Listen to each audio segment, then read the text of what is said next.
আসসালামু আলাইকুম। আমি মাংস নিয়ে নিলাম। মাংস নেওয়ার পরে মাংসগুলো ভালো করে ব্লেন্ড করলাম। তারপরে ডিম 2টা নিছি, পাউরুটি, পেঁয়াজ, কাঁচামরিচ, আলু ও ম্যাশ করে নিলাম, কর্নফ্লাওয়ার সব কিছু একসঙ্গে মিশিয়ে নিলাম। তারপরে লবণ দিচ্ছি, একটু হলুদের গুঁড়া দিয়ে তারপর ভালো করে মেখে নিলাম ডাল ছাড়া টিকিয়া।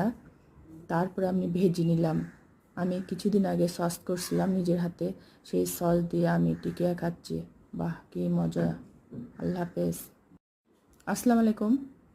আমি মাংস নিয়ে নিলাম। মাংস নেওয়ার পরে মাংসগুলো ভালো করে ব্লেন্ড করলাম। তারপরে ডিম 2টা নিছি, পাউরুটি, পেঁয়াজ, কাঁচামরিচ, আলু ও ম্যাশ করে নিলাম, কর্নফ্লাওয়ার সব কিছু একসঙ্গে মিশিয়ে নিলাম।